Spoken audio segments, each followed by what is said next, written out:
વિદ્યાર્થી મિત્રો, આજે આપણે ધોરણ 11 વિજ્ઞાન પ્રવાહનું બીજું ચેપ્ટર પરમાણુનું બંધારણ એના વિશે આપણે અભ્યાસ કરીશું. તો પરમાણુનું બંધારણ એને ઇંગ્લિશમાં સ્ટ્રક્ચર ઓફ એટમ કહેવામાં આવે છે. સ્ટ્રક્ચર એટલે બંધારણ અને એટમ એટલે પરમાણુ, એટલે એને ઇંગ્લિશમાં આપણે કહીશું સ્ટ્રક્ચર ઓફ એટમ, એટલે કે પરમાણુનું બંધારણ. હવે આપણે આગળ ઉપર ચેપ્ટર 1માં દ્રવ્ય શું છે એના વિશે ભણી ગયા છીએ. દ્રવ્ય કેને કહેવાય? તો દ્રવ્ય છે આપણે ભણી ગયા છીએ કે કોઈ પણ પદાર્થ કે જે દળ ધરાવતું હોય અને જગ્યા રોકે એને દ્રવ્ય કહેવામાં આવે છે. તો દ્રવ્ય તરીકે અહીંયા આપણે મુખ્યત્વે 3 વસ્તુ ભણી ગયા છીએ: ઘન, પ્રવાહી અથવા તો વાયુ. આ દ્રવ્ય છે. હવે માનો કે કોઈ પણ આપણી પાસે વસ્તુ છે, ઘન, પ્રવાહી કે વાયુ. માનો કે કોઈ પણ વસ્તુ અહીંયા ઘન ટુકડો છે, આ દ્રવ્ય કે જે ઘન અવસ્થામાં છે એને આપણે તોડવો છે, એનું આપણે વિભાજન કરવાનું છે. એને તોડતા જઈએ તો એમાંથી તમને ખ્યાલ છે આવા નાના ટુકડા મળશે. ફરીથી આને વિભાજન કરવાનું, એને તોડવાનું છે, તો ફરીથી એનાથી આપણને નાના કણ મળશે. ફરીથી એને આપણે તોડીએ, વિભાજન કરીએ તો છેવટે એનાથી પણ નાના કણ મળશે. અને પછી એને તમે તોડતા જાઓ તો એક સમય એવો આવશે કે એને આપણે વધુ તોડી શકતા નથી, એટલે કે વધુ વિભાજન કરી શકતા નથી. તો અહીંયા જે આપણને જુદા જુદા આ મુખ્ય જે દ્રવ્ય, માનો કે અહીંયા કોઈ ઘન પદાર્થ છે, એને આપણે તોડીએ છીએ તો એનાથી નાના કણ, એનાથી નાના કણ, એનાથી નાના કણમાં આપણે એને રૂપાંતરિત કરીએ છીએ. એક સમયે તમને એવા કણ મળશે કે એનું હવે વધુ વિભાજન થઈ શકશે નહીં.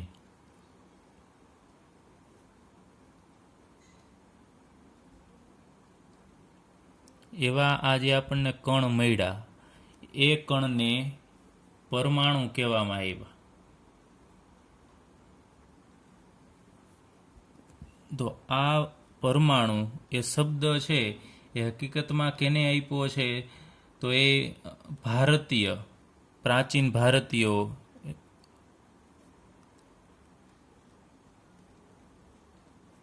અને બીજું ગ્રીક તત્વજ્ઞાનીઓ,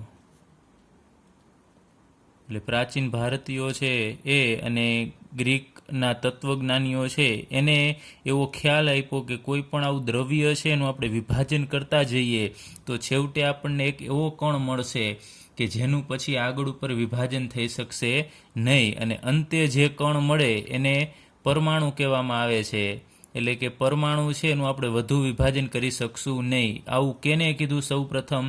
તો પ્રાચીન ભારતીયો અને ગ્રીક તત્વજ્ઞાનીઓએ ઈસવીસન પૂર્વે 400માં એને આ જે ઘટના છે આ પ્રસ્થાપિત કર્યું કે દ્રવ્ય છે ને તોડતા જશો તો છેવટે એક એવો કણ મળશે કે જેનું વધુ વિભાજન કરી શકાય નહીં, અથવા તો એને વધુ તોડી શકાય નહીં. એવા કણને એને પરમાણુ કીધું. હવે એને પરમાણુ શબ્દ છે એનું આપણે આગળ ઉપર અહીંયા વાત કરી કે એટમ એટલે પરમાણુ થશે. તો પરમાણુને એટમ કહેવામાં આવે છે. તો એટમ શા માટે કહેવામાં આવે છે એ આપણે લઈએ. તો પરમાણુનો ઇંગ્લિશ વર્ડ એટમ છે, એ એટમ છે એટોમિયો ઉપરથી ઉતરી આવ્યો છે. ગ્રીક એક શબ્દ છે એટોમિયો. એટોમિયો આ શબ્દ કેનો છે? ગ્રીક શબ્દ છે. અને આ શબ્દ છે એનો અર્થ શું થશે? આનો અર્થ થાય છે આપણે કીધું એમ અહીંયા વધુ વિભાજન થઈ શકે નહીં, અથવા તો એને આપણે વધુ તોડી શકાય નહીં અથવા કાપી શકાય નહીં, એવો અર્થ થશે.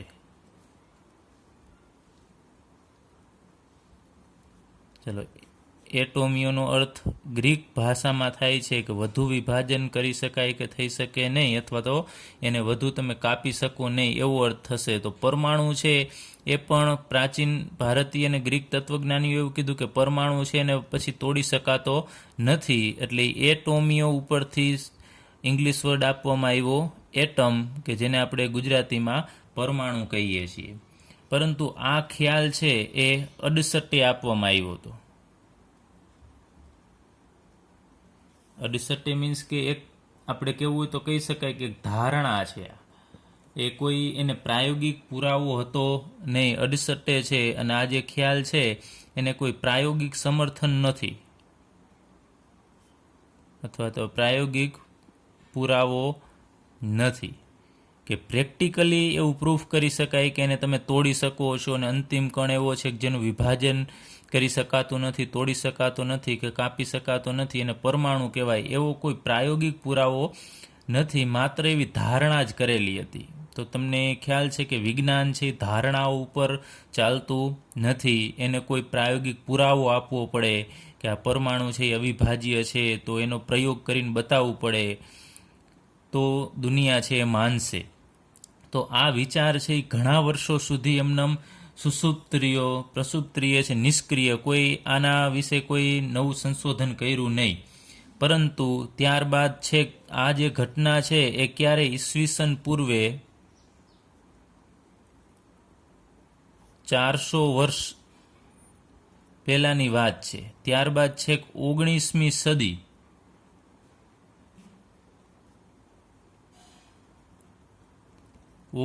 સદીમાં આને ફરીથી પુનર્જીવિત કર્યો. અને કેને પુનર્જીવિત કર્યો? તો એ એક વૈજ્ઞાનિક છે, બ્રિટિશ શાળાનો એક વૈજ્ઞાનિક કે જે આમ તો શિક્ષક જ છે, એનું નામ છે જ્હોન ડાલ્ટન. તો જ્હોન ડાલ્ટન નામના વૈજ્ઞાનિકે વળી પાછો એક સિદ્ધાંત આપ્યો.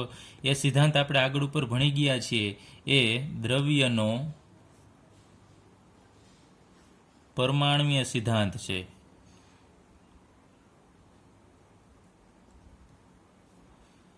ચાલો, આ સિદ્ધાંત આપણે આગળ ઉપર ભણી ગયા છીએ. એને આપણે વાત કરી હતી ડાલ્ટનનો પરમાણ્વીય સિદ્ધાંત.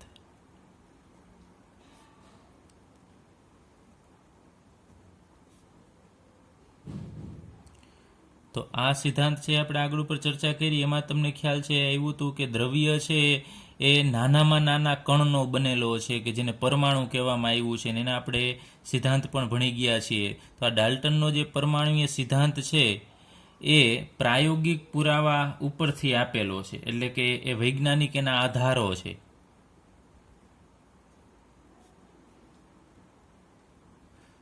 એટલે અહીંયા આપણે વાત કરી હતી કે આ અડસટ્ટે હતું, આગળ ઉપર જે વાત થઈને કોઈ પ્રાયોગિક પુરાવો નહોતો, પરંતુ ડાલ્ટનનો પરમાણુય સિદ્ધાંત છે એના વૈજ્ઞાનિક પુરાવા છે, એટલે કે પ્રાયોગિક પુરાવાથી સમર્થન થયું છે કે પરમાણુને દ્રવ્યનો અંતિમ કણ ગણવામાં આવ્યો, કે દ્રવ્યને તમે તોડતા જાઓ છો તો છેવટે જે અંતિમ કણ મળશે એને શું કહેવામાં આવ્યું?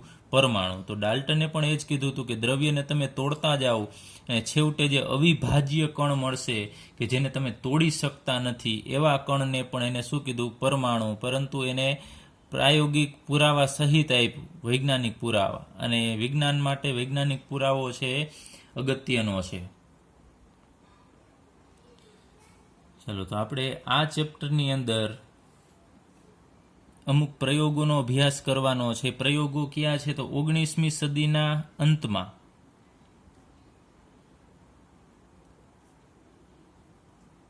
અને 20મી સદીના શરૂઆતમાં વૈજ્ઞાનિકોએ કરેલા પ્રયોગો છે એનો આપણે અભ્યાસ કરવાનો છે. 19મી સદીના અંતથી શરૂઆત કરી અને 20મી સદીની શરૂઆતના સમય દરમિયાન વૈજ્ઞાનિકોએ જે પ્રયોગ કર્યા એના આપણે અહીંયા અભ્યાસ કરવાનો છે. તો અહીંયા જ આપણે વાત કરી કે ડાલ્ટને એ સમયે કીધું હતું કે પરમાણુ છે એનું વધુ વિભાજન થઈ શકે નહીં. જો આ ભારતીય અને ગ્રીક તત્વજ્ઞાનીઓએ ઈસવીસન પૂર્વે, એટલે કે ઈસવીસન આપણે જે અત્યારે 2020 કહીએ છીએ એના પહેલાં પણ 400 વર્ષ પહેલાં એને કીધું હતું કે પરમાણુનું વધુ વિભાજન થઈ શકતું નથી, પરંતુ એનો કોઈ પ્રાયોગિક પુરાવો નહોતો. એ પ્રાયોગિક પુરાવો ડાલ્ટને આપ્યો. એટલે શ્રેય છે અત્યારે કહેવું હોય તો કહી શકાય કે આ જે ઘટના છે એના ડાલ્ટનના ફાળે જાય છે. તો ડાલ્ટનના મંતવ્ય મુજબ પરમાણુ છે એ વધુ વિભાજન થઈ શકતો નથી, પરંતુ આગળ ઉપરના સંશોધન બાદ ખ્યાલ આવ્યો કે પરમાણુ છે એનું પણ વિભાજન થઈ શકે છે, અને પરમાણુનું વિભાજન થઈ અને એમાંથી એટલે ટૂંકમાં પરમાણુ છે એને તોડો તો તમને કઈ વસ્તુ મળશે એ તમે કદાચ આગળ ઉપર પણ ભણી ગયા હશો કે ઇલેક્ટ્રોન, પ્રોટોન અને ન્યુટ્રોન. તો પરમાણુનું વિભાજન કરવાથી ઇલેક્ટ્રોન, પ્રોટોન અને ન્યુટ્રોન પ્રાપ્ત થાય છે. તો આના ઉપરથી આપણે હવે એટલું કહી શકીએ કે પરમાણુ શાનો બનેલો છે? તો પ્રોટોનનો, ઇલેક્ટ્રોનનો અને ન્યુટ્રોનના ત્રણેય ભેગા થઈ અને પરમાણુ બનાવે છે. તો અહીંયા આ ડાલ્ટનની જે અભિધારણા હતી, સિદ્ધાંત હતો, એનો અંત આવ્યો કે ડાલ્ટને કીધું હતું પરમાણુને વિભાજન કરી શકાતો નથી, પરંતુ આગળ ઉપરના સંશોધનથી ખ્યાલ આવ્યો કે પરમાણુને વિભાજિત કરી શકાય છે, અને એ ત્રણ વસ્તુનો બનેલો છે: ઇલેક્ટ્રોન, પ્રોટોન અને ન્યુટ્રોન. અને આ જે ખ્યાલ હતો એ તમને ખ્યાલ છે કે ડાલ્ટનનો જે પરમાણુ સિદ્ધાંત છે એના ખ્યાલથી ટોટલ અલગ હતો. એના મંતવ્ય મુજબ પરમાણુનું વિભાજન નથી થતું, અને આધુનિક સિદ્ધાંત પ્રમાણે પરમાણુ છે એનું વિભાજન થઈ શકે છે, અને એમાંથી આવા કણો મળે છે. તો આવા કણને આપણે અવપરમાણ્વીય કણ કહેશું.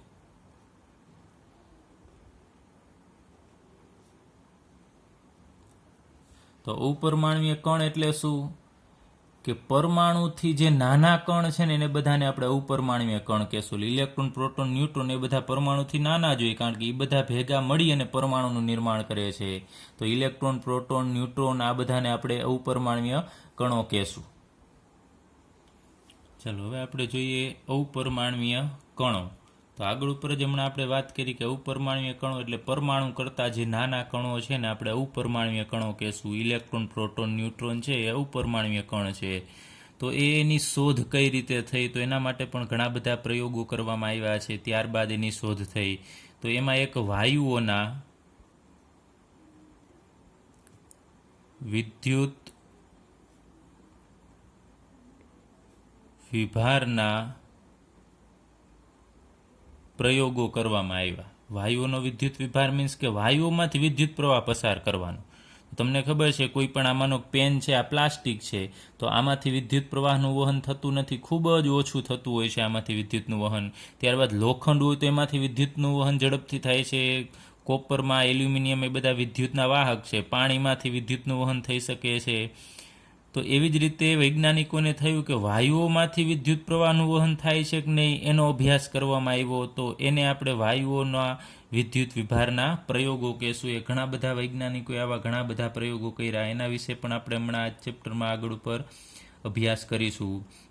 તો આ જે વાયુઓના વિદ્યુત વિભારના પ્રયોગો છે એની મદદથી આપણે પરમાણુના બંધારણ વિશે જ્ઞાન મેળવી શક્યા. પરમાણુનું બંધારણ એ કેવું છે, એટલે કે એની અંદર પરમાણુની અંદર કઈ વસ્તુ રહેલી છે, પ્રોટોન, ઇલેક્ટ્રોન, ન્યુટ્રોન, એ બધું આ પ્રયોગો ઉપરથી ખ્યાલ આવ્યો. તો એના પહેલાં આપણે આ પ્રયોગનો અભ્યાસ કરીએ એના પહેલાં આપણે એક નિયમ છે, એ નિયમ પાયાનો નિયમ કહેવાય, એના વિશે આપણે અભ્યાસ કરીએ. તો જે કણ છે એના ઉપર અમુક પ્રકારનો વીજભાર હશે. તમને ખ્યાલ છે કાં ધન કાં ઋણ અથવા તો તટસ્થ વીજભાર હોય છે એના, એટલે કે કોઈ વીજભાર ન હોય એટલે આપણને તટસ્થ કહેશું. તો માનો કે ઋણ વીજભાર છે, અહીંયા ઋણ એટલે માઇનસ થશે, આપણે નેગેટિવ. તો એક આ કણ છે કે જેના ઉપર ઋણ વીજભાર છે, અને એક અહીંયા બીજો કણ છે કે એના ઉપર પણ ઋણ વીજભાર છે. તો આ ઋણ વીજભારિત કણ થશે અને આ પણ ઋણ વીજભારિત કણ થશે. તો જ્યારે ઋણ વીજભારિત, તો આના ઉપર જુઓ છો બંને ઉપર સમાન વીજભાર છે. સમાન વીજભાર એકબીજાની નજીક આવશે તો શું થશે? તો સમાન વીજભાર હોવાથી તમને ખ્યાલ છે એકબીજાની નજીક આવી શકતા નથી, એનું અપાકર્ષણ થશે. એ નજીક આવે ત્યારે. જેમ કે તમે જોવો છો કે ચુંબક છે, ચુંબકના બે સમાન ધ્રુવો હોય એન કે એસ ધ્રુવ, એને તમે એકબીજાની નજીક લઈ આવશો તો એ આકર્ષણ થશે નહીં, અપાકર્ષણ થાય છે. એવી જ રીતે અહીંયા સમાન વીજભાર હોય તો એને એકબીજાથી નજીક લઈ આવશો તો એ અપાકર્ષણ અનુભવે છે. એ જ રીતે માઇનસ માઇનસની જગ્યાએ માનો કે તમે પ્લસ પ્લસને એકબીજાની નજીક લઈ આવો છો, એટલે કે અહીંયા ધન કણ છે અને અહીંયા પણ ધન વીજભારિત કોઈ પણ કણ છે, એ એકબીજાની નજીક આવશે તો એમાં પણ અપાકર્ષણ થશે. પરંતુ જો પ્લસ વીજભારિત કણ અને બીજો ઋણ વીજભારિત કણ, એટલે કે કોઈ ઉપર એક ધન વીજભાર હોય અને બીજા ઉપર ઋણ વીજભાર હોય, એને એકબીજાની નજીક લઈ આવવામાં આવે તો એની વચ્ચે આકર્ષણ થશે. તો આના ઉપરથી એક નિયમ આપવામાં આવ્યો કે તમે જુઓ છો સમાન વીજભાર ધરાવતા ઋણ ઋણ હોય કે ધન ધન હોય એની વચ્ચે અપાકર્ષણ થાય છે, અને જે સમાન ન હોય વીજભાર અસમાન હોય એની વચ્ચે આકર્ષણ થાય છે. તો એના ઉપરથી આપણે લખીએ સમાન વીજભાર એકબીજાને અપાકર્ષે છે અને અસમાન, આ સમાન જોવો છો એકબીજાને અપાકર્ષે છે, અને અસમાન વીજભાર એટલે કે સમાન ન હોય એવો અસમાન વીજભાર એ એકબીજાને આકર્ષે છે. આટલું આપણને ખ્યાલ હોવું જોઈએ, ત્યારબાદ જ આપણે આગળ ઉપરના જે પ્રયોગો છે એનો આપણે અભ્યાસ કરી શકશું. ફરીથી સમાન વીજભાર હોય એવા કણો એકબીજાને અપાકર્ષે છે અને અસમાન વીજભાર હોય પ્લસ માઇનસવાળા એ એકબીજાને આકર્ષે છે. આટલું ખ્યાલ રાખજો, ધ્યાન રાખજો, કેમ કે આનો આગળ ઉપર આપણે પરમાણુના બંધારણમાં ઘણો બધો ઉપયોગ કરીશું. ચાલો હવે આપણે લઈએ ઇલેક્ટ્રોનની શોધ. ઇલેક્ટ્રોન છે એની શોધ કઈ રીતે થઈ એના વિશે આપણે અભ્યાસ કરીએ. તો 1830માં માઇકલ ફેરાડે નામના વૈજ્ઞાનિકે ઘણા બધા પ્રયોગ કર્યા. એમાં એને અમુક વસ્તુ જોવા મળી. જેમ કે એને પ્રયોગ કર્યો એમાં આપણે લઈએ એક વિદ્યુત વિભાજ્ય. વિદ્યુત વિભાજ્ય પદાર્થ કેને કહેવાય?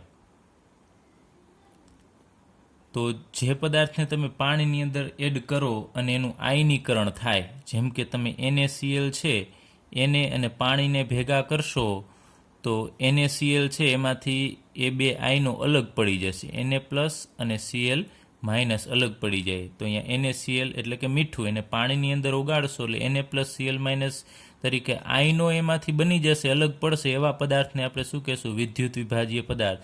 એ જ રીતે અહીંયા KCl તમે લેશો અથવા તો NaOH લઈ શકો, એ બધા પદાર્થને આપણે શું કહેશું? વિદ્યુત વિભાજ્ય પદાર્થ. એટલે કે એનું વિભાજન થઈ શકે, Na+ અને Cl- આવા કોઈ પણ ધન ઋણ આયનમાં વિભાજન પામે એવા પદાર્થને આપણે વિદ્યુત વિભાજ્ય પદાર્થ કહેશું. તો એને શું કર્યું? આ વિદ્યુત વિભાજ્ય પદાર્થનું દ્રાવણ લીધું અને એની અંદર માનો કે અહીંયા આપણે અત્યારે NaCl, પીગલિત NaCl લઈએ. પીગલિત NaCl એટલે કે પીગાળેલું મીઠું, ઓગાળેલું નહીં. યાદ રાખજો, ઓગાળેલું કહીએ તો પાણી હોય એની અંદર, પીગાળેલું એટલે માત્ર એક પાત્રની અંદર મીઠું લેવાનું અને એને એટલું ગરમ કરવાનું કે ઘન મીઠું છે પ્રવાહી અવસ્થામાં આવી જાય ને તો એને પીગલિત NaCl કહેવાય. તો પીગલિત NaCl છે એની અંદર Na+ અને Cl- એટલે કે મીઠું પ્રવાહી અવસ્થામાં આવી જશે, એને આપણે પીગલિત NaCl કહેશું. એ અહીંયા જો તમે જુઓ છો એ પ્રવાહી અવસ્થામાં પણ Na+ Cl- તરીકે એટલે કે આયનોમાં રૂપાંતરિત પામી જશે. એની અંદરથી આપણે વિદ્યુત પ્રવાહ પસાર કરવો છે, એટલે આની અંદર એવા સળિયા ડૂબાડવાના તમારે. માનો કે અહીંયા આપણે પ્લેટિનમના અથવા તો સ્ટેનલેસ સ્ટીલના અથવા તો ગ્રેફાઇટના સળિયા અહીંયા ડૂબાડીએ. આને આપણે વિદ્યુત ધ્રુવ કહેશું. વિદ્યુત ધ્રુવ આ બાજુ છે એને પણ આપણે વિદ્યુત ધ્રુવ જ કહેશું. બે વિદ્યુત ધ્રુવ છે. ચાલો હવે આમાંથી જ્યારે વિદ્યુત પ્રવાહ પસાર કરવામાં આવે છે, અહીંયા આ બેટરીની નિશાની છે, આ બેટરી છે, એમાંથી જ્યારે અહીંયા દ્રાવણની અંદર આ દ્રાવણ છે, કહી શકાય કે અહીંયા માનો કે આ દ્રાવણ છે, એમાંથી જ્યારે તમે વિદ્યુત પ્રવાહ પસાર કરશો ત્યારે અહીંયા જે વિદ્યુત ધ્રુવ છે, આ જે સળિયા ડૂબાડેલા છે એના ઉપર પ્રક્રિયા થાય છે. અહીંયા અમુક પ્રકારની, અને ત્યાં દ્રવ્ય જમા થાય છે. જેમ કે આપણે લઈએ આ બાજુનો વિદ્યુત ધ્રુવ છે તો ત્યાં Na પ્લસ છે, માનો કે આ Na પ્લસ, એ Na પ્લસ એક ઇલેક્ટ્રોન મેળવી લેશે. આ બધું આપણે ડિટેલમાં અભ્યાસ કરવાનો છે. 12મા ધોરણની અંદર આપણે અભ્યાસ કરશું. Na પ્લસ ઇલેક્ટ્રોન મેળવી અને Na સોલિડ બનાવે, એટલે કે સોડિયમ ધાતુ મળી. તો આ બાજુ અહીંયા આપણે જોશું તો અહીંયા સોડિયમ ઇલેક્ટ્રોન મેળવી અને આ વિદ્યુત ધ્રુવ પર જમા થશે. આ જગ્યાએ સોડિયમ જમા થઈ જાય. એ જ રીતે અહીંયા Cl માઇનસ છે એ ઇલેક્ટ્રોન ગુમાવે, એટલે 1/2 Cl2, અને એક ક્લોરિનને એકલો દર્શાવી શકાતો નથી, એટલે 1/2 Cl2 લખવું પડે. એટલે આ બે ઉડી જાય, એટલે કે આ અડધો મોલ થયો, એટલે એક ક્લોરિન વધશે. એ ઇલેક્ટ્રોન ગુમાવે છે તો એમાંથી તમે જુઓ છો ક્લોરિન વાયુ બને છે. તો આ બાજુથી અહીંયા ક્લોરિન વાયુ ઉત્પન્ન થશે, Cl2 અહીંયા પરપોટા ઉત્પન્ન થશે ક્લોરિન વાયુને. તો એક વિદ્યુત ધ્રુવ ઉપર અહીંયા સોડિયમ મળે છે અને બીજા ઉપર ક્લોરિન મળે છે, એટલે કે જુદા જુદા દ્રવ્યો છે એ જમા થાય છે. આવું માઇકલ ફેરાડે નામના વૈજ્ઞાનિકે અનુભવ કર્યો પ્રયોગ પછી. તો અહીંયા આપણે જોયું આ વિદ્યુત વિભાજ્ય એટલે NaCl છે એ વિદ્યુત વિભાજ્યના દ્રાવણમાંથી જ્યારે વિદ્યુત પ્રવાહ પસાર કરવામાં આવે છે ત્યારે આ વિદ્યુત ધ્રુવો ઉપર તમે જુઓ છો દ્રવ્ય જમા થશે, કેમ કે આ સોડિયમ જે બને છે અથવા ક્લોરિન આ વાયુ છે એ આ બંનેને આપણે અહીંયા સોડિયમ અને આ ક્લોરિન છે બંનેને આપણે દ્રવ્ય કહેશું. દ્રવ્ય જમા થાય છે. આવી ઘટના છે માઇકલ ફેરાડેએ અવલોકન કરી, અને એનો અભ્યાસ આપણે 12મા ધોરણની અંદર ડિટેલમાં કરીશું. ત્યારબાદ ખ્યાલ આવ્યો કે જે વિદ્યુત છે, વિદ્યુત પ્રવાહ આપણે જે પસાર કરીએ છીએ, વિદ્યુત પણ કણ સ્વભાવ ધરાવે છે. વિદ્યુત છે કેનો બનેલો હોય છે? તો કણનું બનેલું હોય છે. એવું પણ આ આગળ પ્રયોગ ઉપરથી ખ્યાલ આવ્યો. એની ચર્ચા પણ આપણે આ જ ચેપ્ટરની અંદર કરીશું કે કણ સ્વભાવ અને તરંગ સ્વભાવ એવા બે સ્વભાવ આવશે. એની ચર્ચા આપણે આ ચેપ્ટરની અંદર જ કરવાની છે. તો આ માઇકલ ફેરાડેનો સામાન્ય અને ઘણા બધા પ્રયોગ કર્યા, એમાં આવું અવલોકન ફરીથી એક વખત આવો કોઈ પણ વિદ્યુત વિભાજ્યક જેને પાણીની અંદર ઓગાળો આયન બને એવા પદાર્થને વિદ્યુત વિભાજ્ય કહેશું ને એનું દ્રાવણ લઈ એની અંદર આવા વિદ્યુત ધ્રુવ એટલે કે સળિયા ડૂબાડવાના અને એને બેટરી સાથે જોડીને એમાંથી જ્યારે વિદ્યુત પ્રવાહ પસાર કરવામાં આવે છે ત્યારે વિદ્યુત ધ્રુવો ઉપર અહીંયા દ્રવ્ય જમા થશે, સોડિયમ, ક્લોરિન કે બીજું કોઈ પણ અહીંયા વિદ્યુત વિભાજ્ય હોય તો એ મુજબ અહીંયા દ્રવ્ય જમા થાય છે. એવી ઘટના છે એ માઇકલ ફેરાડેએ અવલોકન કરી. અને બીજું કે વિદ્યુત છે એ કણ સ્વભાવ ધરાવે છે એવું પણ એના પરિણામો ઉપરથી ખ્યાલ આવ્યું. 1850ની આસપાસ ઘણા બધા વૈજ્ઞાનિકોએ અમુક પ્રયોગો કર્યા, અને એમાં આપણે એક આગળનો પ્રયોગ માઇકલ ફેરાડેએ જે વિદ્યુત વિભાજ્ય પદાર્થમાંથી વિદ્યુત પ્રવાહ પસાર કર્યો અને જુદા જુદા દ્રવ્ય મેળવા એવા પ્રયોગ કર્યા. એ ઉપરાંત માઇકલ ફેરાડેએ ખાસ કરીને અમુક બીજો પ્રયોગ કર્યો જે વાયુના વિદ્યુત વિભારનો પ્રયોગ. જેમ કે એના માટે એને શું કર્યું, વાયુમાંથી વિદ્યુત પ્રવાહ પસાર થાય છે કે નહીં એ જાણવા માટે એને અને બીજા ઘણા બધા વૈજ્ઞાનિકોએ પ્રયોગ કર્યા. અને એના માટે એને શું કર્યું, શૂન્યાવકાશ નળીમાંથી વિદ્યુત વિભારનો અભ્યાસ છે એ શરૂ કર્યો. નળી કઈ લેવાની? શૂન્યાવકાશ, કે જેની અંદર વાયુ ન હોય, અને એનો વિદ્યુત વિભારનો આપણે અભ્યાસ કરવાનો છે. તો એની રચના જોઈએ કે માઇકલ ફેરાડે નામના વૈજ્ઞાનિકે શું કર્યું.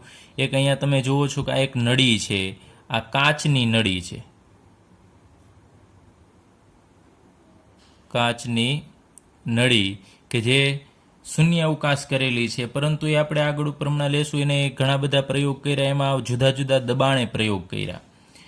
તો એને અહીંયા એક આ કાચની નળી છે, ત્યારબાદ એ કાચની નળીની અંદર એને આવા બે ધાતુના ટુકડા રાખ્યા. અંદરની સાઈડ એક ટુકડો આ બાજુ રાખ્યો છે અને એક ધાતુનો ટુકડો કાચની નળીની અંદર આ બાજુએ ગોઠવી દીધો.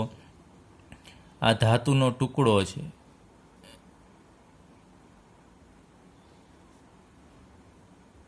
એ જ રીતે આ બાજુ પણ ધાતુનો ટુકડો છે. એ ધાતુના ટુકડાને અહીંયા એક વાયર મારફતે આ નળીમાંથી બહાર કાઢ્યો વાયર દ્વારા. તો અહીંયા નળીમાં એક છિદ્ર થાય તો આને યોગ્ય રીતે અહીંયા સીલ કરી દેવામાં આવ્યું, જેથી કરીને વાયુ છે એ અંદરનો બહાર કે બહારનો વાયુ અંદર ન જઈ શકે. એ જ રીતે અહીંયાથી આ જે ધાતુનો ટુકડો છે એને વાયર મારફતે આ નળીની બહાર કાઢ્યું ને અહીંયા યોગ્ય રીતે ધાતુનો ટુકડો હતો એને સીલ કરી દેવામાં આવ્યો, કે જેથી કરીને આપણે વાત કરી એમ વાયુ છે બહાર ન જઈ શકે અને બહારનો વાયુ છે એ અંદર ન આવી શકે. તો અહીંયા જે ધાતુના ટુકડા છે ને એને આપણે વિદ્યુત ધ્રુવ કહેશું. યાદ રાખજો, આ બે ધાતુના ટુકડા છે આને આપણે વિદ્યુત ધ્રુવ, જેમ અહીંયા આપણે આ જે પાત્ર હતું ને એમાં સળિયા ડુબાડેલા હતા એને આપણે વિદ્યુત ધ્રુવ કહેતા હતા, એ જ રીતે અહીંયા આ ધાતુના ટુકડા છે એને આપણે વિદ્યુત ધ્રુવ કહેશું. અને એને શું કરવામાં આવ્યા? સીલ, કે યોગ્ય રીતે અહીંયા પેક કરી દેવામાં આવ્યા છે. અહીંયા વાયર બહાર કાઢ્યો એટલે યોગ્ય રીતે અહીંયા સીલિંગ કરવામાં આવ્યું છે.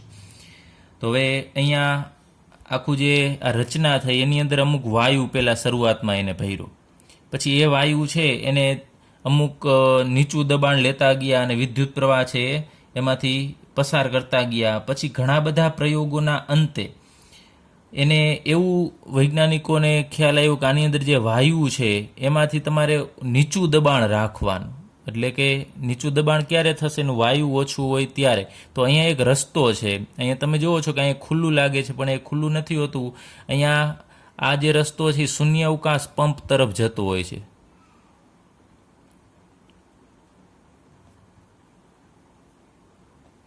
જો આપણે શૂન્ય અવકાશ નળી બનાવવી હોય તો આની અંદર રહેલો વાયુ છે એ બધો બહાર કાઢવો પડે. તો અહીંયાથી આ નળી છે એક પંપ તરફ જશે. એની પંપ શું કરશે? આ જે નળી છે કાચની નળી એની અંદર રહેલો બધો વાયુ છે એ બહાર કાઢી નાખશે અને અંદર શૂન્ય અવકાશ ઉત્પન્ન કરશે. એટલે અહીંયાનો રસ્તો છે શૂન્ય અવકાશ પંપ તરફ. એ પંપ આપણને અહીંયા દર્શાવેલો નથી, માત્ર અહીંયા માર્ગ દર્શાવેલો છે. હવે અહીંયા ઉચ્ચ વોલ્ટેજ આપવામાં આવ્યું. અહીંયા તમે જુઓ છો આ બેટરી છે, અહીંયાથી વિદ્યુત પ્રવાહ પસાર કરવામાં આવે છે. તો અહીંયા આપણે કહીશું આ ઊંચો વોલ્ટેજ અહીંયાથી આપવામાં આવે છે. હવે કઈ રીતે? ઘણા બધા એને પ્રયોગ કર્યા, અંદર વાયુ ભર્યો, પછી વિદ્યુત પ્રવાહ પસાર કર્યો, વળી પાછું ઓછો વાયુ ભર્યો, એટલે કે વાયુ થોડોક બહાર કાઢી નાખ્યો અને થોડુંક વધુ વોલ્ટેજ છે અંદરથી પસાર કરવામાં આવ્યું. તો એ બધા પ્રયોગમાંથી વૈજ્ઞાનિકોએ અંતે શું તારણ કાઢ્યું કે ક્યારે સારું રિઝલ્ટ જોવા મળે છે? તો જુદા જુદા વાયુ આની અંદર તમે ભરશો તો એના દબાણ તમારે શૂન્ય અવકાશ તરફ લઈ જવાના છે, એટલે કે ઓછા કરતા જવાના છે અને ખૂબ નીચું દબાણ લઈ જવાનું.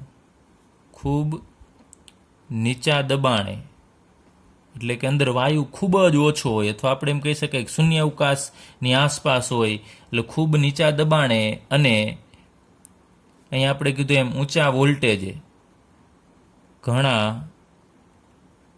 ઊંચા વોલ્ટેજે આમાંથી વિદ્યુત વિભાર છે એ અવલોકી શક્યા, કે એમાંથી વિદ્યુત પ્રવાહ પસાર થાય છે એવું વૈજ્ઞાનિકોને જોવા મળ્યું. ચલો, પ્રયોગો તો ઘણા બધા કર્યા, એમાં અવલોકન ક્યારે જોવા મળ્યું? કે માત્ર જ્યારે ખૂબ નીચું દબાણ રાખવામાં આવ્યું અંદર વાયુઓનું અને ઘણું ઊંચું વોલ્ટેજ આપવામાં આવ્યું, અહીંયાથી મોટી બેટરી રાખવાની અને એમાંથી વિદ્યુત પ્રવાહ ઘણો બધો પસાર કરવાનો, ત્યારે એને રિઝલ્ટ જોવા મળ્યું. એક બીજું કે આ કાચની નળી છે એ નળીનું નામ પણ આપવામાં આવ્યું છે. આ કાચની નળી છે ને કેથોડ કિરણ વિભાર નળી કહેવામાં આવ્યું. બરોબર, એ કાચની બનેલી હોય છે. નામ યાદ રાખજો, કેથોડ કિરણ વિભાર નળી. હવે વૈજ્ઞાનિકોએ જ્યારે અહીંયાથી આ વિદ્યુત પ્રવાહ પસાર કર્યો ત્યારે અહીંયા તમે જુઓ છો કે અહીંયાથી આપણે આમ દર્શાવી દઈએ કે આ વિદ્યુત પ્રવાહ. હવે આ બાજુ બેટરીનો અહીંયા ઋણ ધ્રુવ હશે તો ઋણ ધ્રુવવાળા ભાગને આપણે અહીંયા કેથોડ કહેશું અને એની નિશાની અહીંયા ઋણ હશે, નેગેટિવ. અને આ બાજુનો જે છેડો છે બેટરીનો એને આપણે એનોડ કહેશું અને એનોડ ઉપર અહીંયા પ્લસ વીજભાર. એટલે કે બેટરીમાં પણ અહીંયા માઇનસ પ્લસ બે નિશાની આવેલી હશે. તમે કોઈ પણ બેટરી છે એમાં જોશો તો માઇનસવાળા ભાગને અત્યારે આપણે કેથોડ કહેશું અને પ્લસમાંથી છેડો જઈને જે અહીંયા ધાતુના ટુકડા સાથે તો વિદ્યુત ધ્રુવ સાથે જોડાય છે એને આપણે એનોડ કહેશું. તો આ બાજુનો વિદ્યુત ધ્રુવ છે એને કેથોડ કહેવામાં આવે છે અને આ બાજુનો વિદ્યુત ધ્રુવ છે એને એનોડ. કેથોડ ઉપર ઋણ વીજભાર અને એનોડ છે એ ધન વીજભારિત હોય છે. જ્યારે આમાંથી વિદ્યુત પ્રવાહ પસાર કરવામાં આવ્યું ત્યારે વૈજ્ઞાનિકોને એવું જોવા મળ્યું કે અહીંયાથી કાંઈક આમ કણો છે આમ જતા હોય છે એવું લાગ્યું. અહીંયાથી કંઈક આમ પ્રવાહ જાય છે એવું, જેમ પાણીનો પ્રવાહ હોય એવી જ રીતે અહીંયા કોઈ કણનો પ્રવાહ આ બાજુની દિશામાં આમ જતો હોય, અહીંયાથી નીકળી અને આ બાજુ એવું વૈજ્ઞાનિકોને અનુભવ થયો. આ બાજુથી આ બાજુ, અહીંયા હું તીર વડે દર્શાવું છું એટલે તમને ખ્યાલ આવે કે આ બાજુથી કણો છે એ આ બાજુ જાય છે, એવું વૈજ્ઞાનિકોને ખ્યાલ આવ્યો. એટલે અહીંયા તમે જુઓ છો કેથોડ છે એ ઋણ વીજભારિત છે, તો ઋણ વિદ્યુત ધ્રુવ આપણે કહી શકાય. આ વિદ્યુત ધ્રુવ છે એ ઋણ, તો ઋણ વિદ્યુત ધ્રુવ તરફથી ધન વિદ્યુત ધ્રુવ તરફ આ પ્રવાહ છે પસાર થવા લાગ્યો. અહીંયા આપણે લખીએ ઋણ વિદ્યુત ધ્રુવ તરફથી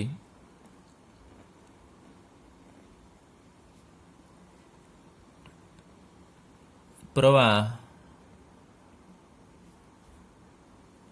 ધન વિદ્યુત ધ્રુવ તરફ જાય છે. આ અદ્રશ્ય છે હો, એ તમને દેખાશે નહીં કે કેવો વિદ્યુત અહીંયા આમ જાય છે, પરંતુ એ વૈજ્ઞાનિકોને અહીંયા આ રીતે મીટર મૂક્યા હોય એની મદદથી ખ્યાલ આવ્યો કે આ બાજુ આમ વિદ્યુત પ્રવાહ પસાર થાય છે. હવે અહીંયા જે પ્રવાહ પસાર થાય છે એ ક્યાંથી ઉત્પન્ન થયા? જે કાંઈક કણો છે અહીંયાથી આમ નીકળે છે, આ બાજુથી આ બાજુ જાય છે, તો એ ઉત્પન્ન ક્યાંથી થાય છે? તો અહીંયા તમે જુઓ છો આ કેથોડ કે જે ઋણ વીજભારિત વિદ્યુત ધ્રુવ છે ત્યાંથી નીકળી એનોડ તરફ જાય છે. તો અહીંયાથી જે પ્રવાહ ઉત્પન્ન થયો કે જે કિરણો જેવું કેવું હોય તો કિરણો અથવા તો કણ કહી શકાય, એ ઉત્પન્ન ક્યાંથી થાય છે? તો આ કેથોડ ઉપરથી ઉત્પન્ન થાય છે. કેથોડ ઉપરથી ઉત્પન્ન થઈ અને એનોડ તરફ જાય છે, તો એને કહેવામાં આવ્યું કેથોડ કિરણો. ચલો, કેથોડ કિરણો કેમ કહેવામાં આવ્યા? કારણ કે કેથોડમાંથી ઉત્પન્ન થયા છે, અથવા તો એને બીજું કહેવામાં આવે છે કેથોડ કિરણ કણો, કારણ કે એને આપણે કણ પણ કહી શકીએ છીએ કે આવા એક અમુક કણ છે એ આ બાજુથી નીકળીને આ બાજુ જાય છે, તો એનું ઉદ્ભવ સ્થાન કેથોડ છે. કેથોડમાંથી નીકળીને એનોડ તરફ જાય છે, એટલે કેથોડમાંથી ઉત્પન્ન થતા હોવાથી એ કિરણોને કેથોડ કિરણો અથવા કેથોડ કિરણ કણ કહેવામાં આવ્યા. ચલો ફરીથી જોઈ લઈએ કે ઘણા બધા વૈજ્ઞાનિકોએ પ્રયોગ કર્યા, એમાં સફળતા ક્યાં મળી કે અંદરનું દબાણ ખૂબ નીચું દબાણ રાખવામાં આવે, એટલે શૂન્યાવકાશ પંપ દ્વારા અંદરનો વાયુ બહાર ખેંચવામાં આવે અને ઘણા ઊંચા વોલ્ટેજ એટલે વિદ્યુત પ્રવાહ વધારે પસાર કરવાનો. ત્યારે શું જોવા મળ્યું કે ઋણ વીજભારિત જે વિદ્યુત ધ્રુવ કેથોડ છે ત્યાંથી અમુક કિરણો છે અથવા કણો છે નીકળી અને કઈ બાજુ જાય છે? એનોડ તરફ જાય છે. એટલે એક કિરણોને કેથોડ કિરણો અથવા તો કેથોડ કિરણ કણો કહેવામાં આવ્યા. એટલે જે નળીને નામ શું આપવામાં આવ્યું? કેથોડ કિરણ વિભાર નળી કહેવામાં આવી, કારણ કે એમાંથી ઉત્પન્ન થતા કિરણોનું નામ હતું કેથોડ કિરણ, એટલે આ નળીનું નામ કેથોડ કિરણ વિભાર નળી કહેવામાં આવ્યું. ચાલો, ત્યારબાદ આ કણો છે આ બાજુથી નીકળીને આ બાજુ આમ પાછા બેટરીમાં જતા હોય છે. તો આવું વૈજ્ઞાનિકોને અનુભવ થયો. પછી ખ્યાલ આવ્યો કે આ બાજુ કણ જાય છે, તો એ કણ શું છે, કેવા છે, હકીકતમાં જાય જ છે ને, એ જાણવા માટે એને બીજો પ્રયોગ કર્યો. કેમ કે આ કણો છે તો અદ્રશ્ય છે, ખ્યાલ ન આવે કે અહીંયાથી અહીંયા જાય છે. આ તો મેં તમને ખાલી સમજાવવા માટે અહીંયા આમ ટપકા દર્શાવેલા છે કે આ બાજુ આમ જાય છે, તમને ખ્યાલ આવે. બાકી અહીંયા શું થાય છે ખ્યાલ આવે નહીં. તો એવું કંઈક અનુભવવું જરૂરી છે. એ જાણવા માટે વૈજ્ઞાનિકોએ ફરીથી એક બીજો પ્રયોગ કર્યો, આવી જ નળી લઈ અને થોડોક ફેરફાર કર્યો. ચલો, તો અહીંયા આવી જ કેથોડ કિરણ નળી અહીંયા છે, પરંતુ થોડીક એની આકૃતિ થોડીક અલગ છે, તમે જુઓ છો. એ કોઈ પ્રોબ્લેમ નથી, કારણ કે આ કેથોડ કિરણ વિભાર નળી છે તો તમે જુદી જુદી બનાવી શકો. પણ અત્યારે ગણવાનું છે કે આવી જ આ કેથોડ કિરણ વિભાર નળી અહીંયા લેવામાં આવી, એમાં આ બાજુએ તો અહીંયા જે ઉપર મુજબ કેથોડ હતો એ કેથોડ જ અહીંયા રાખવામાં આવ્યો, એટલે કે એક ધાતુની પ્લેટ છે એને આપણે કેથોડ કહેશું, અહીંયા ઋણ વીજભારિત. પરંતુ અહીંયા એનોડની જે પ્લેટ છે, અહીંયા આ પ્લેટ એ હકીકતમાં માનો કે નળી ગોળ છે. તમે 3 ડાયમેન્શનલી જુઓ, આ તો સાઈડમાંથી આપણે જોઈએ છીએ, પરંતુ એને તમે સામેથી આમ જુઓ, આ માનો કે આપણે સાઈડમાંથી, આ મારો હાથ છે એ આપણે સાઈડમાંથી જોઈએ તો આમ એક ખાલી લીટી જેવું જ લાગશે ઊભું, પરંતુ એને તમે આ બાજુએથી જોશો તો એનો એરિયો તમને આખો દેખાશે. તો એ જ રીતે અહીંયા જે નળી છે એનું સ્લોપ આમ આડો દર્શાવું છું, આ લીટી છે પરંતુ હકીકતમાં એ ગોળ છે. તો એના માટે અહીંયા આ રીતની એક રચના, અહીંયા ગોળ પ્લેટ લેવામાં આવે. આ જગ્યાએ કેવી પ્લેટ હોય? ગોળ. એ ગોળ છે અહીંયા આખી પ્લેટ હોય, પરંતુ અહીંયા શું કર્યું? એમાં છિદ્ર પાડી દેવામાં આવ્યા એ પ્લેટમાં આ જગ્યાએ. અને આ ભાગ અહીંયા આપણે જોઈન્ટ કરવાનો છે અને આપણે એનોડ કહીએ છીએ, પણ એ એનોડની અંદર છિદ્ર છે એટલે આપણે એને છિદ્રાળુ એનોડ કહેશું. છિદ્રાળુ એનોડ લીધા. હવે એ એનોડ છે અહીંયા આપણે આખું રાઉન્ડ નથી દર્શાવતા, પરંતુ સાઈડમાં જેમ બુકમાં આકૃતિ છે એ મુજબ આપણે જોઈએ તો અહીંયા તમને આ રીતે આમ લાઇનિંગ ત્રુટક લાઇનિંગ આપેલી છે. ત્રુટક લાઇનિંગ શું છે એ સમજો. વચ્ચે અહીંયા જે ખાલી ભાગ છે એ આ છિદ્ર દર્શાવે છે, એ અહીંયા સાઈડમાંથી છે. અને આ મેં અહીંયા જે રાઉન્ડ દર્શાવેલું છે આમ સામેથી જોશો તો તમને આવું દેખાશે. વચ્ચે અહીંયા છિદ્ર છે અને પાછળ એક અહીંયા પડદો રાખવામાં આવ્યો છે. ચાલો અહીંયાથી એક તો પહેલાં આ એનોડ છે અહીંયાથી એક કનેક્શન આપવું પડશે, વાયર કાઢી અને આ જગ્યાએ બેટરી સાથે આપણે જોડવો પડશે. અને આ ભાગ છે એને આપણે એનોડ કહેશું. ચાલો એનોડ ઉપર તમને ખ્યાલ છે પ્લસ વીજભાર હોય, એટલે બેટરી સાથે આ બંને જે વિદ્યુત ધ્રુવ છે એને જોડવા જરૂરી છે. અહીંયા છે એને આપણે જે બેટરી સાથે, કેમ કે બંને છેડા જોડાયેલા છે તો જ વિદ્યુત પ્રવાહ આખો આમ પસાર થશે, સર્કલ પૂરું થશે. અને આ પંપ અહીંયા આપણે એરો દર્શાવી દઈએ કે આ શું છે, ઉપર મુજબ જ શૂન્યાવકાશ પંપ તરફ જાય છે. ચલો અહીંયા ઊંચો વોલ્ટેજ. હવે પાછળ એક ખાસ પ્રકારની રચના રાખવામાં આવી. અહીંયા મેં કીધું એમ, માનો કે અહીંયા ગોળ છે, આમ આ રીતે તમે સામેથી આમ જોશો તો ગોળ હશે, અને પાછળ એક એવો પડદો રાખવામાં આવ્યો, આમ ગોળ પડદો જોયા. તે પાછળ અહીંયા આપણને પડદો છે આ રીતે આમ દર્શાવેલો છે. આમ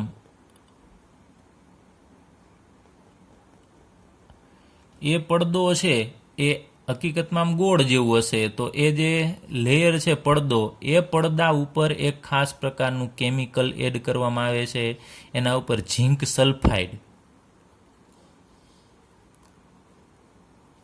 સલ્ફાઇડનું પડ લગાવેલું હોય છે. આ પડદા ઉપર કયું કેમિકલ હશે? ઝીંક સલ્ફાઇડ, જેનું સૂત્ર છે ZnS. ઝીંક સલ્ફાઇડનું એક પડ હોય છે. અને એ પડદો છે એ પડદો એવો છે કે એના ઉપર જો કોઈ કણ અથડાશે, આના ઉપર કણ અથડાશે તો ત્યાં એક બિંદુ આમ દેખાશે, એમ ઝબકારો થશે, એક ધબ્બો દેખાશે, એમ આપણે કહી શકાય એક પોઈન્ટ દેખાય કે આ જગ્યાએ અહીંયા કંઈક અથડાણું ખ્યાલ આવે, આમ પ્રસ્ફુરણ થશે, એક નાનો એવો ઝબકારો થશે આ જગ્યાએ જ્યાં અથડાય ત્યાં. એટલે આપણને ખ્યાલ આવે, વૈજ્ઞાનિકોએ એવો એને માઇન્ડ વાપર્યું કે આ બાજુથી કંઈક જાય છે, આ બાજુ જો કંઈક અથડાતું હશે તો પાછળ રાખેલો આ પડદો છે ને એને આપણે પ્રસ્ફુરક પડદો કહેશું.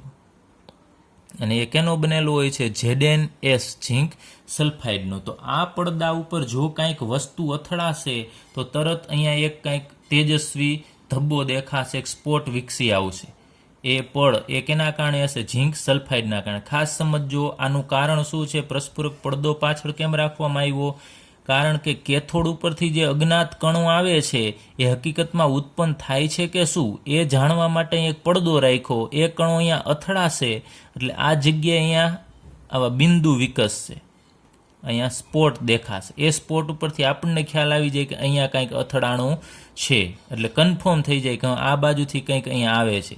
એટલે આનું કારણ ઝીંક સલ્ફાઇડનું પડ રાખવાનું કારણ એ છે કે આપણને ખ્યાલ આવે કે અહીંયા કંઈક અથડાશે. તો અહીંયા જે છે એને સ્પોટ દેખાશે. પછી વૈજ્ઞાનિકોએ આ પ્રયોગ ચાલુ કર્યો ઉપર મુજબ જ કે આમાંથી વિદ્યુત પ્રવાહ છે એ પસાર કરવામાં આવ્યો. તો અહીંયાથી આમ કણ જે જતા હતા એ દેખાતા નથી. મેં તમને ઉપર કીધું એમ એ દેખાતા નથી, પરંતુ એ જ્યારે સ્વિચ ચાલુ કરવામાં આવે ત્યારે અહીંયા સ્પોટ દેખાવા લાગ્યા, અહીંયા એક ધબ્બો દેખાવા લાગ્યો, બિંદુ દેખાવા લાગ્યું છે આ જગ્યાએ.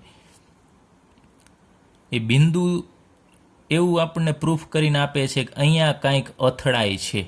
હવે જો છિદ્રાળુ એનોડ રાખવાનું કારણ શું? જો છિદ્રાળુ તમે એનોડ ન રાખે, પૂરેપૂરો રાખે તો એ કણો સીધા આની સાથે અથડાય અને પાછા આમ બેટરીમાં જતા રહે. તો આપણે આ પાછળ પડદા સાથે અથડાવું છે તો એ શું થશે? અમુક કણો જે આમ આવતા હશે એ આ છિદ્ર છે એ છિદ્ર મારફતે અહીંયાથી આમ પસાર થઈ જશે, આ છિદ્રમાંથી. એટલે જે છિદ્ર આવે છે ત્યાંથી આમાંથી પસાર થઈ જશે, આ કણો છે આમ સીધા બહાર નીકળી જશે. માનો કે આ જગ્યાએ છે તો ત્યાંથી બહાર નીકળી જાય. અને અમુક કણો અહીંયા પણ અથડાતા હોય, એ અથડાતા હશે આ પ્લેટ સાથે, એ પાછા બેટરીમાં જતા રહેશે. અને જે છિદ્રમાંથી જશે એ અહીંયા પાછળ અથડાવાના છે આ જગ્યાએ. તો ત્યાં એક બિંદુ વિકસશે અને અહીંયા સ્પોટ જોવા મળ્યું એટલે વૈજ્ઞાનિકોને કન્ફર્મ થઈ ગયું કે આ બાજુથી અમુક કણ છે એ અથડાય અને આમાંથી ઉત્પન્ન થઈને આ બાજુ જાય છે.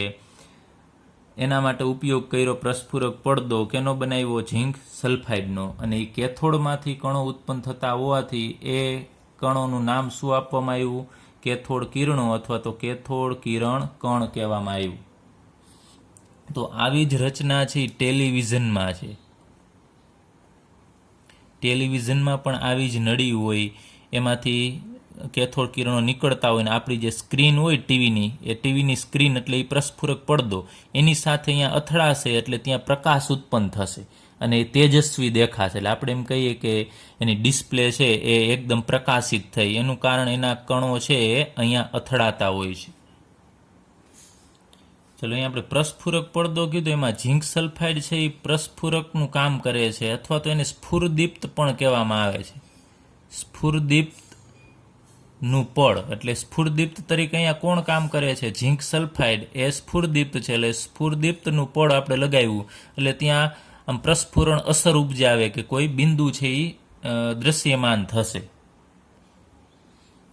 ચલો, હવે આપણે આ જે પ્રયોગ કર્યો અત્યારે કેથોડ કિરણ વિભાર નળીનો પ્રયોગ કહેશું આને, આપણે જે ઇલેક્ટ્રોનની શોધ માટેનો, એ આપણે પ્રયોગ જે ભણી ગયા એના આપણે પરિણામનો સારાંશ લઈએ.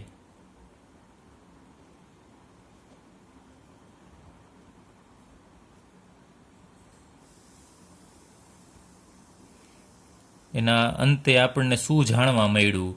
તો પહેલું આપણે લઈએ કે જે આ કેથોડમાંથી જે કણો ઉત્પન્ન થાય છે એ કણને આપણે શું નામ આપ્યું? આ કણ જે ઉત્પન્ન થાય છે એને આપણે કહીએ છીએ કેથોડ કિરણો કહીએ છીએ. આ જે કણ ઉત્પન્ન થાય છે તો એ કેથોડ કિરણો છે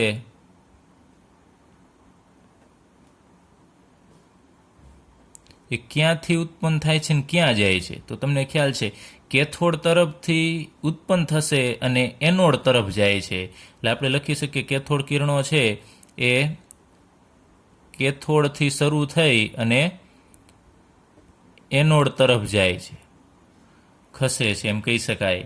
ચલો, ત્યારબાદ એટલે પેલું એકદમ ઇઝી છે. કેથોડ કિરણો છે એ કેથોડથી શરૂ થઈ અને એનોડ તરફ ખસે છે. ત્યારબાદ બીજું કહીએ, આપણે આગળ ઉપર વાત કરીએ એમાં કેથોડ કિરણો છે દ્રશ્યમાન નથી. એટલે કે કેથોડ કિરણો છે એને આપણે જોઈ શકતા નથી, એટલે તો આપણે અહીંયા પાછળ પ્રસ્ફુરક પડદો રાખવો પડ્યો. તો અહીંયા યાદ રાખજો ખાસ કે આ કે કેથોડ કિરણો છે એ દ્રશ્યમાન નથી. એટલે કે આ દ્રશ્યમાન નથી મીન્સ કે આપણે એને જોઈ શકતા નથી, પરંતુ એની વર્તણૂક છે આપણે કેની મદદથી નક્કી કરી શકીએ છીએ? તો અમુક પ્રકારનો પદાર્થ, જેમ કે આપણે અહીંયા કીધું હતું ઝીંક સલ્ફાઇડ વાળું અહીંયા એક પડ અથવા તો સ્ફુરદીપ્ત પડ કીધું છે, એની મદદથી આપણે જાણી શકીએ છીએ. અને એને આપણે સ્ફુરદીપ્ત અથવા તો પ્રસ્ફુરક પડદો કહીએ છીએ. એના ઉપર જ્યારે આ કેથોડ કિરણો અથડાય છે ત્યારે એક પ્રકારનું આમ કહીએ કે બિંદુ ઉત્પન્ન થાય છે, અથવા તો એક ધબ્બો દેખાશે અથવા પદાર્થ ચળકે છે એવું આપણે કહી શકાય.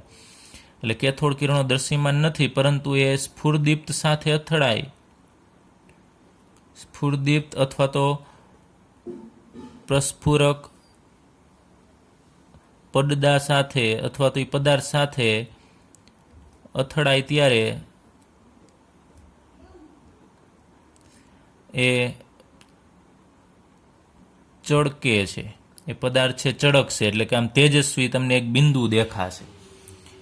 હવે આપણે વાત કરીએ એમ ટેલિવિઝનમાં પણ એ જ હોય છે. તમે જૂની ટેલિવિઝન જે ટીવી જુઓ છો એમાં આ ડિસ્પ્લે હશે આ રીતે.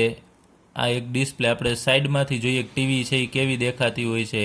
તો સાઈડમાંથી આપણે જૂની ટીવી છે આ રીતની હોય છે. એમાં પાછળ અહીંયા એક આ રીતે કેથોડ કિરણ નળી હોય છે. એમાંથી અહીંયા આ રીતે વિદ્યુત પ્રવાહ અહીંયા પસાર કરવામાં આવે છે અને આમાંથી કણો નીકળશે. કણો છે એ ક્યાં જશે? આ સ્ક્રીન છે. આ સ્ક્રીન તરીકે શું હશે? પ્રસ્ફુરક પડદો જ હશે.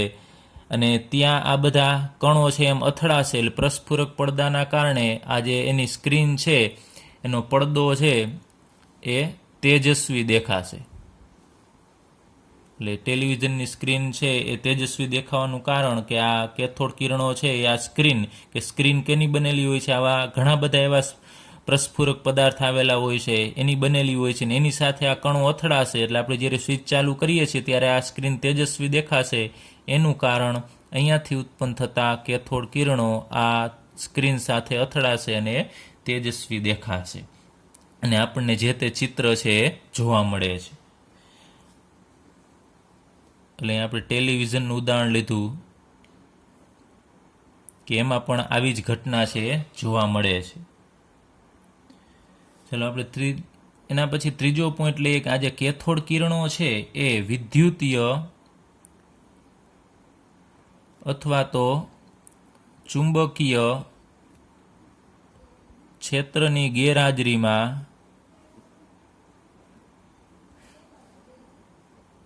સીધી લીટીમાં ગમન કરે છે. એટલે કે ગમન કરે છે મીન્સ કે ગતિ કરે છે. જો અહીંયા આપણે આ કેથોડ કિરણો ઉત્પન્ન થાય છે, અહીંયા કોઈ આપણે વિદ્યુતીય કે ચુંબકીય ક્ષેત્ર ન રાખીએ તો એ કિરણો છે સીધી રેખામાં ગતિ કરશે. તો અહીંયા તમે જુઓ છો કે અહીંયા આપણે કાંઈ નીચે કોઈ અહીંયા પ્લેટ કે વિદ્યુત પ્રવાહ કે એવું રાખ્યું નથી, એટલે અહીંયાથી વિદ્યુત પ્રવાહ પસાર જે કેથોડ કિરણો નીકળશે એ જો કોઈ તમે વિદ્યુતીય કે ચુંબકીય ક્ષેત્ર નહીં રાખો તો એ સીધા આમ જશે, કોઈ વળાંક આમ નીચે પામતા નથી. હવે આપણે લઈએ કે જો એમાં વિદ્યુતીય અથવા તો ચુંબકીય ક્ષેત્ર રાખવામાં આવે તો વિદ્યુતીય અથવા તો ચુંબકીય ક્ષેત્રની હાજરીમાં એની વર્તુણક કેવી છે. હવે એ આપણે લઈએ, માનો કે હવે અહીંયાથી જ આપણે સમજીએ કે આ કેથોડ કિરણો આ બાજુ જાય છે, ત્યારબાદ અહીંયા આપણે એક એવી પ્લેટ રાખીએ. અહીંયા જેમ આપણે અહીંયા ઋણ પ્લેટ હતી એવી જ રીતે અહીંયા બીજી પ્લેટ રાખીએ અને ઉપર જ એક એવી પ્લેટ રાખવાની છે 2. તો અહીંયા આ પ્લેટ ધન પ્લેટ રાખીએ કે ધન વીજભારિત બેટરી, નવી બીજી બેટરી તમારે જોડવાની અને આ બાજુની જે પ્લેટ છે એ ઋણ વીજભારિત પ્લેટ હશે. ચલો એને તમારે જોડવાની. તો અહીંયા આપણે વિદ્યુત પ્રવાહ છે એ અહીંયા રાખીશું, અહીંયાથી વિદ્યુત પ્રવાહ પસાર કરવાનો, એટલે આને આપણે વિદ્યુતીય ક્ષેત્ર કહેશું.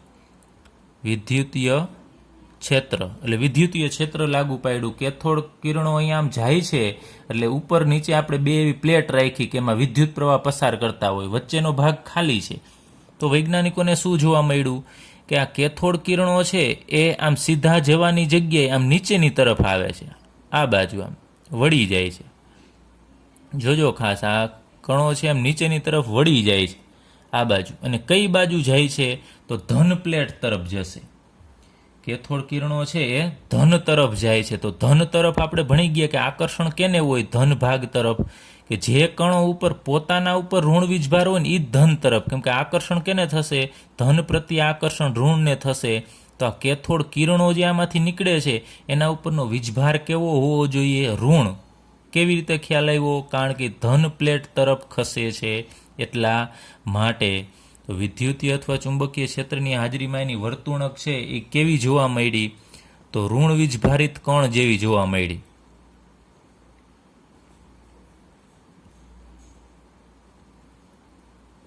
ચાલો એના જેવી જોવા મળી. કે કેવી રીતે ખબર પડી ઋણ વીજભારિત જેવી, કારણ કે એ કણો આ બાજુની તરફ ખેંચાય છે, એટલે ધન પ્લેટ તરફ કોણ ખેંચાતા હોય, તો આ કણ ઉપર જો ઋણ વીજભાર હોય ને તો જ એ ધન તરફ ખેંચાતો હોય. તો આમાંથી ઉત્પન્ન થતા કણો જેને આપણે કેથોડ કિરણો કહીએ છીએ એ ઋણ વીજભારિત હોવા જોઈએ, એટલે એની વર્તુણક ઋણ વીજભારિત કણ જેવી જોવા મળે છે. પછી આગળ ઉપર ખબર પડ્યું કે આ જે કેથોડ કિરણ છે આના ઉપરથી જ એમ તો ખ્યાલ આવી ગયો કેથોડ કિરણો છે એ કેવો વીજભાર ધરાવે છે, તો ઋણ વીજભાર ધરાવે છે. અને પછી ખ્યાલ આવ્યો કે કેથોડ કિરણ અથવા કેથોડ કણ કહીએ છીએ એ બીજું કોઈ જ નહીં, એ ઇલેક્ટ્રોન છે. જેને આપણે ઇલેક્ટ્રોન કહીએ છીએ એ કેથોડ કિરણ. પણ પહેલાં ખબર નહોતી કે ઇલેક્ટ્રોન છે, એને શરૂઆતમાં નામ શું આપવામાં આવ્યું હતું, કેથોડ કિરણ, અને એના ઉપર ઋણ વીજભાર છે એવું નક્કી થઈ ગયું હતું. પછી આગળ ઉપર સંશોધન થયું ત્યારે ખ્યાલ આવ્યો કે કેથોડ કિરણો એ બીજું કોઈ જ નહીં, એ ઇલેક્ટ્રોન છે, એટલે આને ઇલેક્ટ્રોન કહેવામાં આવ્યા.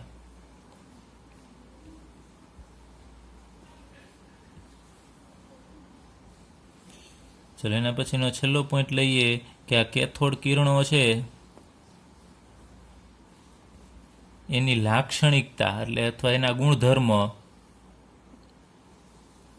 એ વિદ્યુત ધ્રુવ, આપણે જે અહીંયા વિદ્યુત ધ્રુવ લીધેલો છે એ વિદ્યુત ધ્રુવના પદાર્થ પર અને કેથોડ કિરણ નળીમાં આપણે કીધું હતું વાયુ ભરેલું હોય અને વાયુના સ્વભાવ પર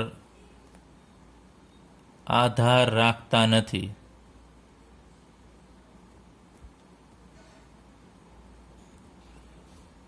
કેથોડ કિરણોની લાક્ષણિકતા છે વિદ્યુત ધ્રુવના પદાર્થ પર અને વાયુના સ્વભાવ પર આધાર રાખતો નથી. એટલે એની લાક્ષણિકતાના ગુણધર્મો છે એ કેના ઉપર? હવે જોઈએ કે અહીંયા વિદ્યુત ધ્રુવનો પદાર્થ એટલે વિદ્યુત ધ્રુવ તરીકે આપણે અહીંયા જે ધાતુના ટુકડા લીધેલા છે એ આપણે લોખંડનો પણ લઈ શકીએ અથવા તો કોપરનો પણ લઈ શકીએ, એયુ એટલે કે સોનાનો પણ લઈ શકીએ. અહીંયા તમે કોઈ પણ પદાર્થ લ્યો વિદ્યુત ધ્રુવ તરીકે, લોખંડની પટ્ટી, કોપરની, એલ્યુમિનિયમની કોઈ પણ પટ્ટી લ્યો ને તો આવા કિરણો તો ઉત્પન્ન થાય જ છે. સેમ ટુ સેમ એવા જ કિરણો ઉત્પન્ન થશે. ત્યારબાદ આની અંદર વાયુ તમે ભરો છો, માનો કે હિલિયમ વાયુ ભરો છો, નિયોન વાયુ ભરો છો, કોઈ પણ વાયુ તમે ભરો છો તો એક જ પ્રકારના એક સરખા કેથોડ કિરણો છે એ જ ઉત્પન્ન થાય છે. ખાસ અહીંયા સમજો, વિદ્યુત ધ્રુવના પદાર્થ પર આધાર નથી રાખતું. એટલે કે તમે અહીંયા કયો સળિયો લીધો છે એના ઉપર આધાર નથી રાખતો. ગમે તે સળિયો લ્યો ને તો એક જ સરખા કિરણો ઉત્પન્ન થશે. કોઈ પણ વાયુ ભરોનો તે એક જ સરખા કિરણો ઉત્પન્ન થાય છે. તો હવે તમે એના ઉપરથી શું અનુમાન લગાવી શકો એ તમને ખ્યાલ આવવો જોઈએ કે અહીંયાથી જે ઇલેક્ટ્રોન ઉત્પન્ન થાય છે, હવે આપણે કેથોડ કિરણોને શું કહીએ છીએ? ઇલેક્ટ્રોન. એ ઇલેક્ટ્રોન છે કોઈ પણ પદાર્થ લ્યો તો આ બધા ફરીથી એ કેથોડ કિરણો એ ઉત્પન્ન ક્યાંથી થાય છે? તો આ કેથોડમાંથી. કેથોડ શેનો બનેલો છે? તો કોઈ પણ આવી ધાતુનો, FeCu, Au એમાંથી નીકળે છે.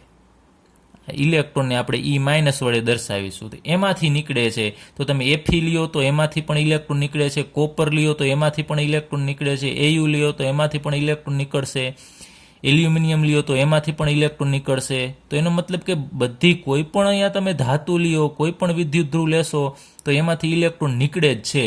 તો આપણે કહી શકીએ કોઈ પણ ધાતુની અંદર ઇલેક્ટ્રોન રહેલો હશે એવું આના ઉપરથી ખ્યાલ આવે. જો ન રહેલું હોય તો તમે ધાતુ બદલાવો તો કંઈક નવું ઉત્પન્ન થશે, પણ બધામાંથી ઇલેક્ટ્રોન ઉત્પન્ન થતો હોવાથી એટલું વૈજ્ઞાનિકોએ નક્કી કર્યું કે કોઈ પણ ધાતુ છે એની અંદર ઇલેક્ટ્રોન રહેલો હશે જ.